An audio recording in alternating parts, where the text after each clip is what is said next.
אני שירי אביב, מנהלת קהילה בין השלושה. ביום שבת, 7/10, בשעה 6:30, התחיל ירי מסיבי על הקיבוץ. צבע אדום אחד אחרי השני, משהו שאנחנו לא זוכרים כמותו. קמתי בבהלה כמובן ישר לכיוון הממ"ד שבו ישנים ילדיי, אני אמא ל4 ילדים. 3 מילדיי היו בממ"ד, ביתי בת 4 הייתה באותו יום, נשארה לישון אצל ההורים שלי שגרים 2 בתים לידי. בעלי יצא בשעה 5:45 לעבודה. קמתי ושכחתי לרגע שהוא יוצא באותו יום, שהוא יצא מוקדם. דבר ראשון שעשיתי זה חיפשתי אותו בכל הבית.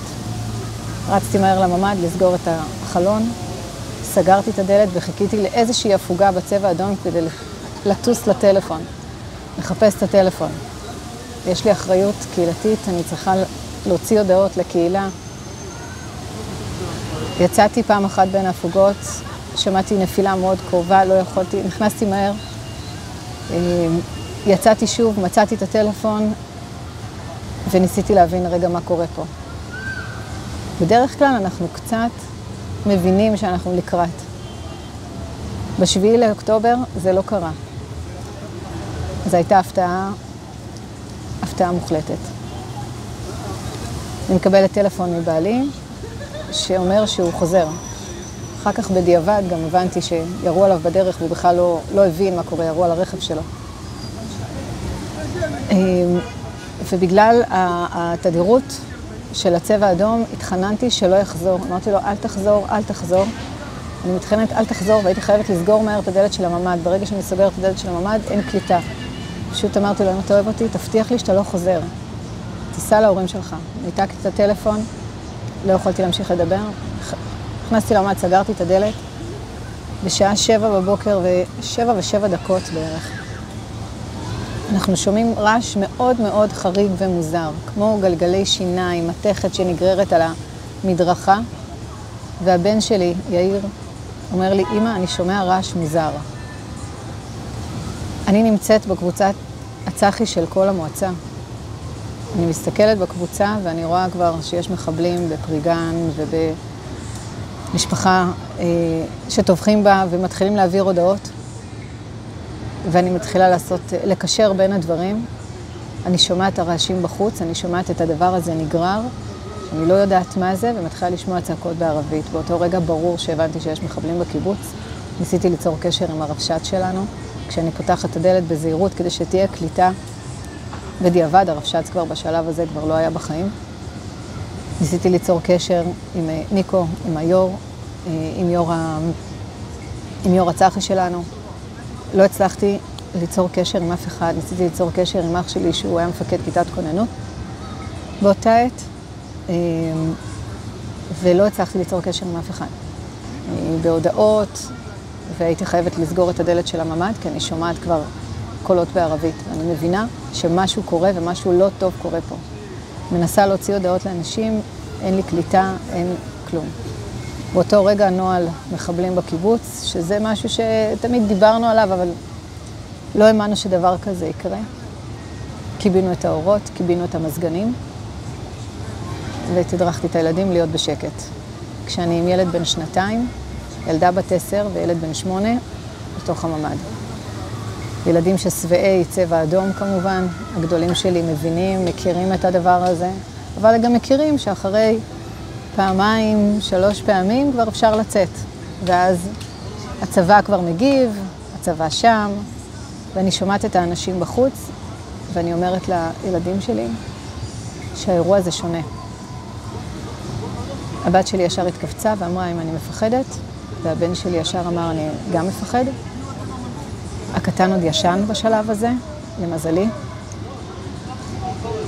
ואני הראש שלי בזה שהבת שלי, בת 4, נמצאת אצל ההורים שלי, ולא הכי שקטה. זה גיל כזה גם, שלהגיד לה עכשיו לא, וזה קשה יותר להסביר, שתהיה בשקט. אני מפוצלת בין זה שבעלי נמצא, יכול להיות שבדרך חזרה, לבין זה שאני צריכה לדאוג לילדים שלי, לבין זה שאני צריכה לדאוג לילדה שלי שנמצאת אצל ההורים שלי, להורים שלי, לאחים שלי ולקהילה שלי. ולאט לאט אני מקבלת הודעות, הקליטה נעלמת וחוזרת אחרי שעתיים, 3, וכל פעם שהיא חוזרת זה היה לחצי דקה, של תקווה שהנה אולי משהו, ואני מנסה להצמיד את זה כל פעם לכל מיני מקומות בממד. בדיעבד אחר כך הבנתי שגם הפילו את הרשת, ושחוזרת הקליטה אני מקבלת קרוב ל-150 הודעות. עיקר ההודעות זה הצילו, הצילו, הצילו.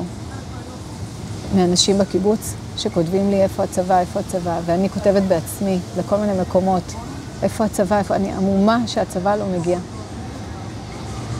ואני מנסה להרגיע את הילדים שלי, ואני אומרת להם, בואו נהיה בשקט, עוד רגע הצבא יגיע, אסור לנו לדבר, תהיו בשקט. והם קפוצים ובשקט, הם באמת, אני לא יודעת איך הם התגייסו לדבר הזה, איך הם הצליחו לגייס את הכוחות. ואני מפחד על זה, אני חושבת שלא דיברו שעה וחצי. והם היו קפוצים, והם שומעים את הקולות בחוץ, והתחלנו לשמוע את כל היריות, ויריות מסיביות, יריות. חלק זה כנראה מהמסוקים שאחר כך הבנתי שהיו, אבל שמענו הרבה יריות, גם לכיוון הבתים. אני בתסריט בראש שלי, השכנים מסביב כבר אינם, כי אני שמעת שיורים גם לכיוון הבתים שלהם. ובאחד הפעמים שיש קליטה, אבא שלי כותב שיורים להם על הדלת, ושהוא אוהב אותנו.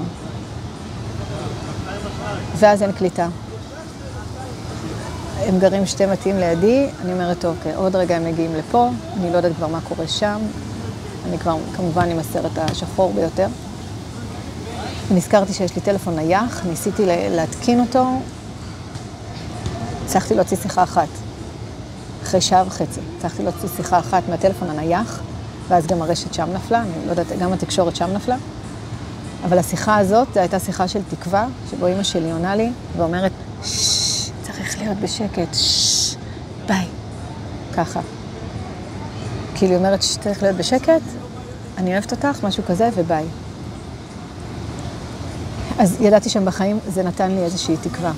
אבל שמענו את כל הצעקות בחוץ, והמשכנו לשמוע, ואני עדיין רואה את כל ההודעות שטובחים בבארי, בניר עוז, אני רואה את כל מה שקורה באזור. ואני רואה מה שקורה בשכונה, שגם אח שלי מתגורר שם, אנשים כותבים לי שנמצאים להם מחבלים בתוך הבית. גיסתי כותבת שמנסים לפתוח לה את הדלת, והיא לא יודעת מה לעשות, הדלת של הממ"ד. כשאח שלי בכיתת כוננות והיא לבד עם 2 ילדים קטנים, והיא מחזיקה את הדלת ונאבקת, והיא מעודדת אחרים, אל תעזבו את הדלתות, אל תעזבו את הדלתות. וזה, אני חושבת שהמסר הזה, להחזיק את הדלתות, היה מאוד חשוב. אני חושבת שהיא אפילו לא יודעת כמה חשוב זה היה לכל היתר שעמדו שם ולא ידעו שאולי זה מה שצריך לעשות כרגע. ואנחנו מחזיקים, אני כמובן ניגשתי לדלת ואני בכוננות, ואני מתחילה להנחות את הילדים שלי, את הגדולה שלי. שברגע שאני אומרת עכשיו, שאני צועקת עכשיו, אתם נכנסים מתחת למיטה, את לוקחת את עומרי הקטן בן 2, וכשאת סותמת לו את הפה, צריכה לסתום לו חזק ואת לא עושה, רק תשימי לב שאת לא סותמת לו את האף. אני ממש מנחה אותה איך... בעבר היו צוחקים עליי, כי את הבת שלי הגדולה, כנראה מאיזה שהן שריטות או לא יודעת מאיזה מחשבות שאולי יום אחד זה יכול לקרות. תמיד חשבתי איפה אפשר להסתתר אם מחבל נכנס. וחשבתי לעצמי אולי הם יעלו לבוידם, אולי... חשבתי על שריפות אולי. תרגלתי עם הבת שלי שהיא הייתה בת 5, אני יודעת שאולי זה שריטה, אבל זה שריטה של אנשים שגרים באזור הזה כנראה. אנחנו מאוד אוהבים את הבית שלנו, כן? שלא יהיה ספקות. אני גדלתי בין 3. אני עבדתי את האדמות שם, וכשאני הייתי בת 16, אנחנו החלפנו את היבול שלנו עם העזתים מהגדר. הייתה גדר כזאת, סתם גדר. היינו מדברים וצוחקים ביחד. זה לא היה המצב הזה. והבת שלי, שהייתה בת 5, כבר תרגלתי איך היא עוברת מהחלון של הממ"ד ורצה לשכן ממול, כשהיא מחזיקה אח קטן. אז הם היו רק 2. ותרגלתי את זה אפילו איתה פעמיים, מבלי שהיא תדע שזה מה שתרגלתי איתה, אבל שתדע שאם צריך לברוח, שהיא תדע איך לעלות מהחלון ולברוח. ואותו רגע אני מוצאת עצמי אומרת לה, כשכל מה שתרגלנו זה לא נכון, את לא יכולה לצאת, כי אני שמעתי שיעורים, ואני הייתי משוכנעת שכבר יערו בבית שלהם, שאת לא יכולה אמרתי לה, את לא יכולה לברוח מפה, אתם צריכים להיות בתוך הממד, לא לברוח ולא לצאת מהחלון. את יורדת מתחת למיטה וסותמת לו את הפה כמה שחזק, גם אם הוא צובח וזה. אסור שידעו שאתם פה. ואז היא אומרת לי, אני מפחדת, למה את אומרת לי את זה? התיישבתי ואמרתי לה, גם אני מפחדת. אני באה מהחינוך, ואחד הדברים החזקים, המסר החזק, וכל מה שאנחנו תמיד מלמדים את הילדים שלנו, והילדים שלנו גדלו לאור זה, זה שפת החוסן. דבר ראשון שאומרים בחוסן לילדים, זה שיש לנו צבא חזק, ושאין מה לדאוג, ושהצבא מגיע עוד רגע, ושהצבא יציל אותנו, שאנחנו סומכים על הצבא, והצבא האדום שומר עלינו, כי הוא בעצם מזהיר אותנו מפני סכנה. וזה לא היה מקרה. הצבא לא הגיע, כאילו הכל היה שקר כזה, וכל המגדל קלפים הזה מתמוטט כרגע. הצבא לא הגיע, ולא הגיע. והשעון הדובר זה בני יאיר, הבן 8, שכל רגע, אמא מה שעה, כמה זמן עבר, אמא מה שעה, כמה זמן עבר, ואני סופרת את השעות. 13 שעות עברו אגב. במשך 13 שעות, ואני לא מאמינה שזה המצב, אני לא מצליחה להאמין ואני אומרת להם, עוד שעה, עוד חצי שעה, עוד קצת, הם בטח מתעכבים במקום אחר, הם בטח בשכונה האחרת. ואני אומרת לבת שלי, את לא יוצאת מהחלון, זה מה שאתם עושים, זה הנחיות. אני יושבת מולה כשהיא אומרת לי, אני מפחדת, וגם הבן שלי, ואני אומרת להם, חבר'ה, גם אני מפחדת. גם אני מפחדת, ואתם מפחדים בצדק. ואני אומרת להם, אני מסבירה להם שעכשיו אנחנו נלחמים על החיים שלנו.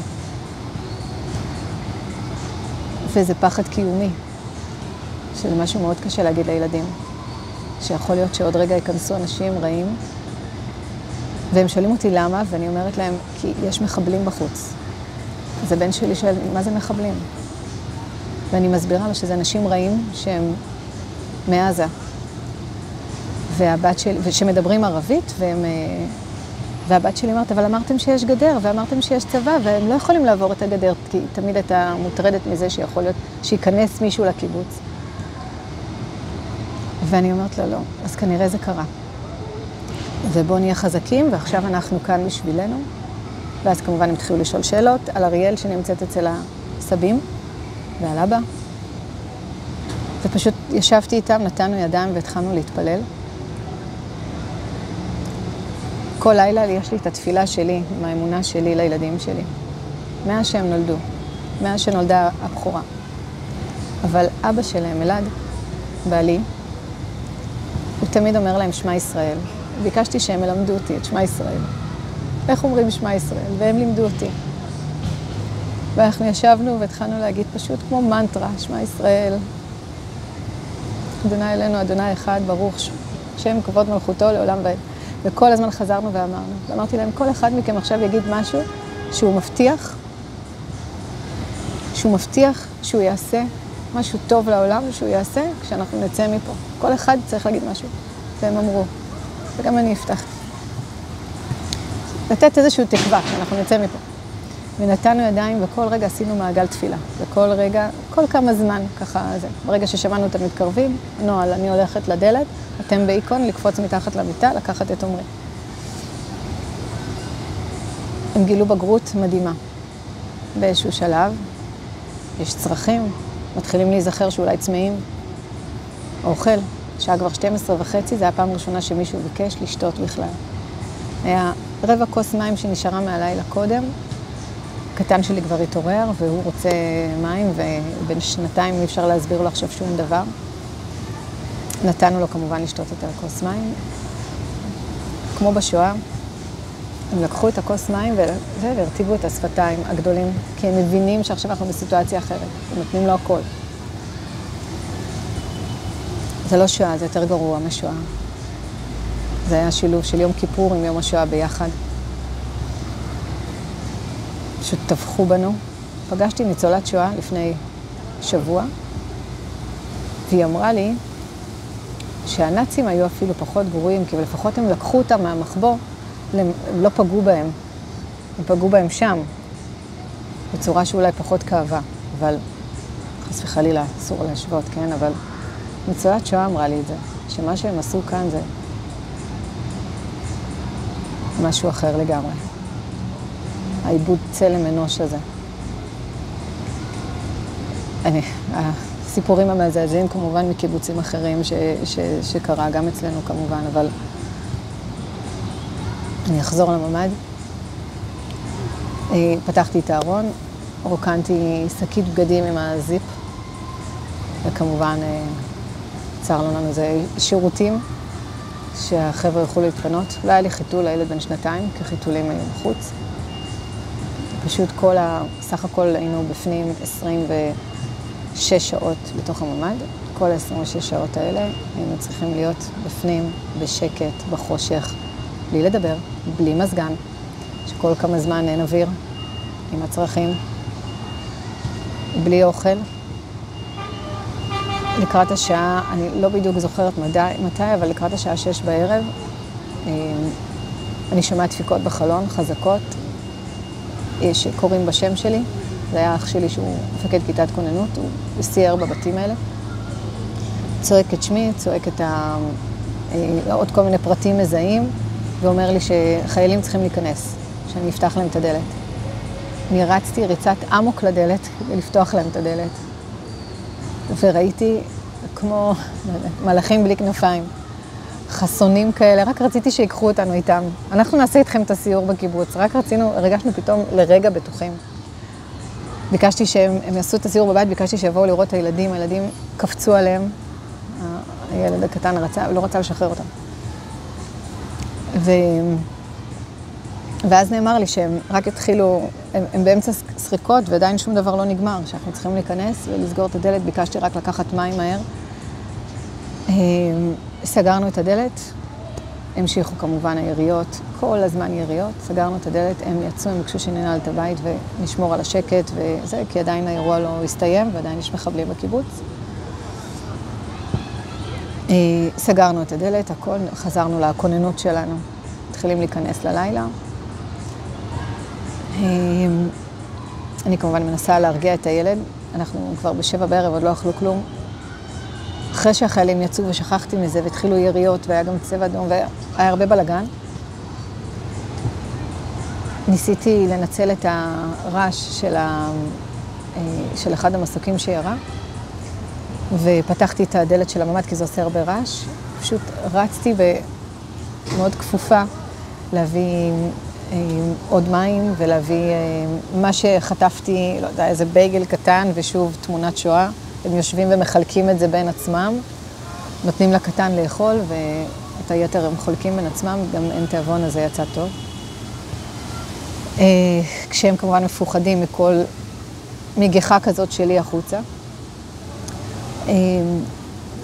זהו, חזרתי ונכנסנו ללילה כשאני בכוננות, אני כבר לילה קודם, זאת אומרת כבר אנחנו כל כך הרבה שעות בדריכות כזאת, הגוף עייף, הבן שלי בוכה לפעמים ואני מנסה להרגיע אותו, כשאני סופרת, אין לו אוויר, הוא אסמתי, ואני סופרת וגם המשף כמובן לא עלינו, ולקחתי איזה נייר ואני סופרת 30 ונותנת ליד לנוח 30.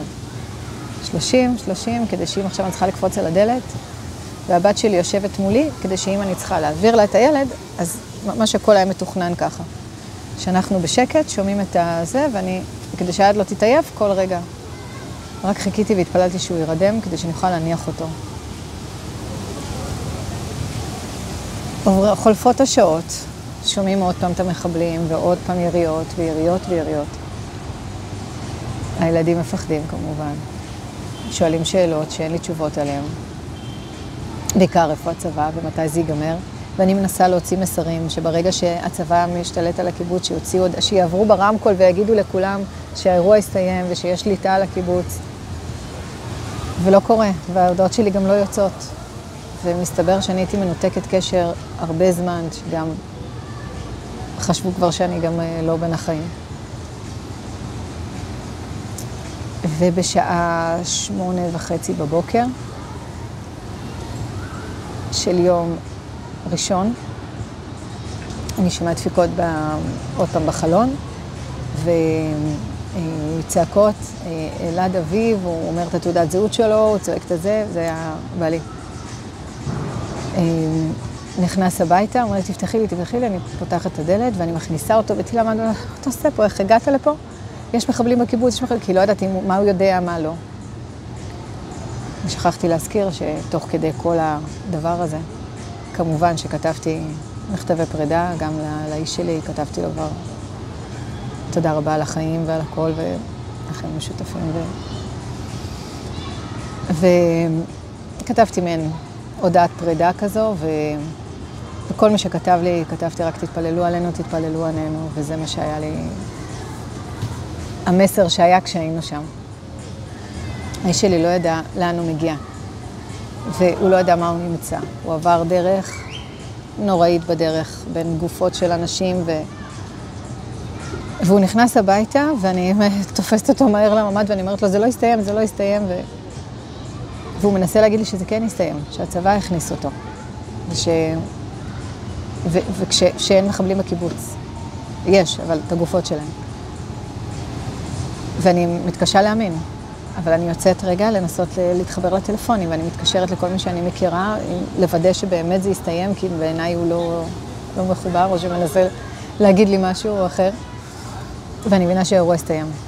זאת אומרת, לא יסתיים, אבל יש איזושהי שליטה של הצבא, והצבא נמצא כאן. ואז יש איזושהי הנחת רווחה כזו, שניצלנו. זה לא היה מובן מאליו בכלל, ניצלנו. זה היה נס שאנחנו לא יודעים להסביר אותו. כמובן התחבקנו ובכינו כולנו, והילדים, ודבר ראשון שרציתי שהוא ירוץ מהר להביא את הילדה, ושילך לראות מה עם ההורים שלי. התקשרתי אליהם גם דבר ראשון לשאול איך, והכל היה בסדר. כן, זה נכון, יראו להם לתוך הבית, באו להיכנס אליהם הביתה, ובדיעבד, אח שלי היה בכיתת כוננות, היו רק 2 נשקים, שזה מחדל בפני עצמו, ועוד מעט אני אגיד על זה משהו. הוא היה על הגג של בית הכנסת בתצפית, כשיוגב היה למטה מחפה, כשהם ראו נחיל של מחבלים, הם הבינו שהם צריכים כרגע להישאר בחיים, כדי שהצבא יגיע, הם ידעו לחבור אליו ולהגיד לו מה צריך לעשות כאן. אז הם צופים על כל הדבר הזה מלמעלה, והוא רואה שמחתרים את השכונה של ההורים שלו ושל אחותו, שזה לא פחות קשה. הוא יודע שהוא לא יכול לעשות כלום, כי אם הוא יסכן את זה עכשיו, אם הוא יצא, הוא יסכן את כל הקיבוץ, כי לא יהיה מי שיחבור לצבא. יראו להם על הבית, אבל זה בסדר, על כל הדלת. הבת מגיעה, התחבקנו, ואני מתחילה להיכנס לתפקיד. אני צריכה לדאוג לפינוי של האנשים, אני צריכה לראות שכולם בסדר, אני צריכה להבין את תמונת המצב. מכניסה את כולם לממד, כי אז אני ברוגע, מבחינתי האירוע לא הסתיים. בתחושה. הולכים, מצחצחים שיניים, מתלבשים וקדימה לעבודה. צריכה לדאוג לכל המעטפת הזאת. לקבל את תמונת מצב, מה קורה בקיבוץ, מה קורה במועצה. כמובן שזו לא תמונת המצב המלאה, חלקים, ועד עכשיו אנחנו עם חלקים ופיסות מידע. מפנים את עצמנו בכוחות עצמנו. עדיין הכל בכוחות עצמנו. גם החיילים שהגיעו, שנכנסו לקיבוץ וכנראה הם הצילו אותנו. זה חבר של חבר כיתת כוננות שמשך איתו את הצבא אלינו, שהם היו בדרך למקום אחר. והוא פשוט אמר, הוא נתן להם לשמוע אונליין את האנשים שיש מחבלים בתוך הבית שלהם. וכך הוא הצליח למשוך את הכוח איתו. והכוח הזה כנראה הרתיע אותם. היום אנחנו שומעים, הוא עדיין לא יצא שכולנו הצלחנו לשבת, זה יקרה בימים הקרובים. נצליח לחבר את הדברים. אבל מפיסות המידע שאנחנו מנסים להבין את הנס הגדול שקרה בין השלושה, כי תמונת המצב הייתה בסיום כזו שיש שדה חמניות שלנו, שאנחנו קוראים לו שדה חמניות, שהוא 70 מטר בערך מהשכונה שבה גם נרצחו, נשרפו בתים, נבזזו, נכנסו הרבה בוזזים. ככל הנראה ממה שאנחנו לומדים, הם קודם כיתרו, אחר כך נכנסו אספסוף לבזוז ולשרוף ולהרוס, ועשו הרבה הרס היה שם, וכנראה שהמרצחים זה היה הדבר הבא. אנחנו לא יודעים בוודאות. נרצחו לנו 4 אנשים. רבש"ץ הקיבוץ, עוד לפני שהתחיל האירוע, זאת אומרת, ממש בתחילת האירוע הראשון שחיפשו, והוא נרצח. מפקד כיתת הכוננות מצא אותו, אני חושבת, מאוד סמוך לרצח, והבין שהאירוע אחר. כיתת הכוננות שלנו הייתה רק עם 3 נשקים. היו עם 4, 1 אצל הרבש"ץ, כמובן שנגנב, נשארו עם 3 נשקים. חבר אחד בתוך הבית שלו, מגן על הבית, וכמובן גם תפס שם המחבל. היה צריך לסיים את העבודה בידיים, כי לא הצליח כדי לשמור על השקט. ושתי חברי כיתת הכוננות, שחיכו פשוט, ניסו להזיק את הצבא בכל דרך אפשרית, ורואים את התופת הזאת מול העיניים. אנחנו עכשיו אוספים את כל פיסות המידע. 70 מטר מהבתים השרופים, גם לפני כן הם היו בשכונה אחרת, בשכונה לידי, ששם גם נרצחו, נועה גלזברג ומרסל. בשכונה האחרת פוצצו בית, פשוט עם בלון גז ככל הנראה, ואלו סילביה מירנסקי נשרפה, ואת רמי שלנו. היו כמה סיפורי גבורה בקיבוץ. ג'קלין שלנו שקפצה מהחלון והצליחה, אישה בת 80, פשוט קפצה מהחלון, תמתה איתם, הייתה פנים מול פנים, קפצה מהחלון ורצה רגע לפני ששורפים אותה חיה.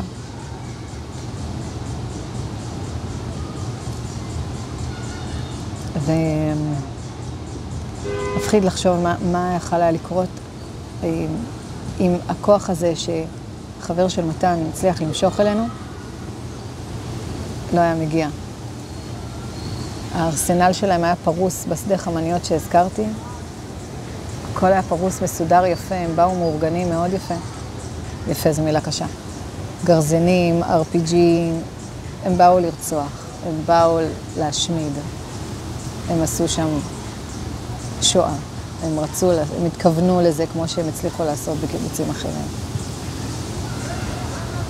כנראה המסוקים, היום אנחנו לומדים שכנראה היה להם איזשהו דוץ עם עצמם, שכנראה הם התבלבלו כי חלקם היו לבושים במדי צה"ל, מאובזרים מאוד יפה, כמו שלוואי וחצי מזה היה לכיתת הכוננות שלנו. וחלקם היו עם הסרטים הירוקים. ככל הנראה, כנראה הם פגעו אחד בשני. אנחנו חושבים היום מפיסות המידע, שאותה קריאה שדור ראה, מפקד כיתת כוננות שהוא ראה לגג של בית הכנסת, שהוא ראה שפתאום מישהו קורא להם כיוון הבריכה, ואותם המחתרים שכיתרו כבר את השכונה שלנו רצים בבת אחת לשם, ככל הנראה היה שם איזשהו אירוע בינם. או שבדיוק התחיל המסוקים לראות על כל המחבלים שהיו בשדה וחיכו להיכנס, המרצחים אני מניחה. יצאנו בשן ועין, יצאנו בכוחות עצמנו. משם התחלנו להתארגן מאוד מהר על הנושא של הפינוי, איך אנחנו יוצאים. לא הצלחנו לקבל תמונת מצב, ובהתחלה דיברו איתנו על אוטובוסים שמגיעים, שזה מגוחך, אוטובוסים לא יכולים להתקרב באותה עת. חבר כיתת כוננות, שהוא ביחידה סודית, הצליח להביא את היחידה שלו. 4 משוריינים הוציאו את רוב הקיבוץ, כאשר יצרנו איזושהי שיירה, ורכבים פרטיים באמצע השיירה הזו, והובילו אותנו לאיזושהי נקודת איסוף,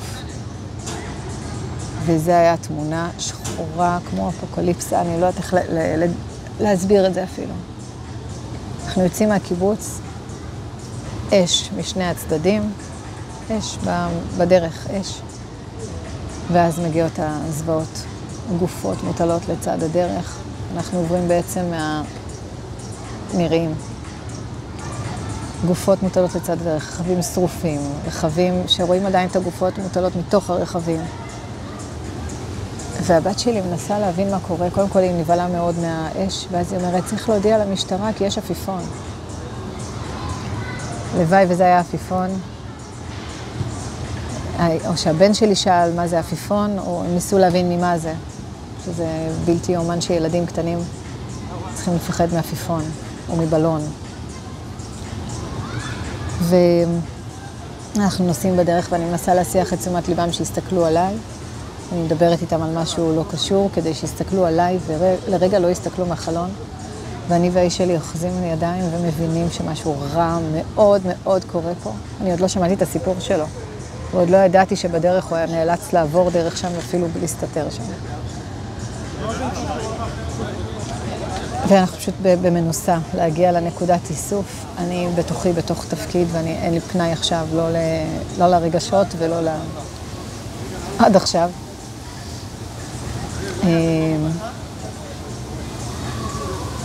זהו, אנחנו פה וניצלנו. אני לא יודעת להגיד תודה למה, זה תודה לאל, תודה לנו, תודה לחברי כיתת כוננות שלנו, תודה לאנשים שאצלנו גיבור, לואיס, שפשוט יצא ומשך אש אליו. פשוט יצא מהבית והתחיל לראות באקדח פרטי שהיה לו. ואנחנו עוד נשמע עוד סיפורי גבורה, אנחנו פשוט... יש בינינו 300 פלוס אנשים, ולאט לאט הסיפורים יוצאים. וכל אחד זה סיפור בפני עצמו. אומרים לכל איש השם, לכל אחד יש סיפור. בין השלושה היה סיפור גבורה, אנחנו לאט לאט מבינים כמה. בזה שהצלחנו להציל את עצמנו. עצוב לומר. עצוב לומר אני לא יודעת, זה הזוי, ההפקרות הזאת, איך הפקירו אותנו, נתנו לנו כמו טבח לצון, ממש ככה. והם טבחו בחברים הטובים שלנו, הרבה חברים טובים שאני מכירה, ומשפחות של חטופים, וילדים של חברים שנמצאים כרגע בצד השני.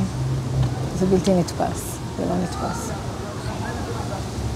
כולנו קהילה אחת גדולה, כל אשכול. כולנו מכירים את כולנו. אנחנו הולכים לישון עם החטופים ועם ההרוגים. בימים הראשונים זה היה קשה מנסוע, כי כל כמה דקות מגיעה ידיעה על עוד מישהו שאתה מכיר שהוא נרצח או חטוף. זה עדיין לא נתפס. יש הרבה כעס, יש הרבה חוסר אמון, האמון הזה נשבר. זה מדהים להבין שדווקא הרצועה הזאת של העוטף, זו רצועה שוחרת שלום. זו רצועה שתמיד האמינה בהידברות עם הצד השני. האמנו שנוכל לעשות פרויקט משותף שיטיב לשני הצדדים. ואותנו הם טבחו. האידיאולוגיה נרצחה יחד עם הנשים והילדים והמשפחות שהם רצחו. האידיאולוגיה שלנו נרצחה.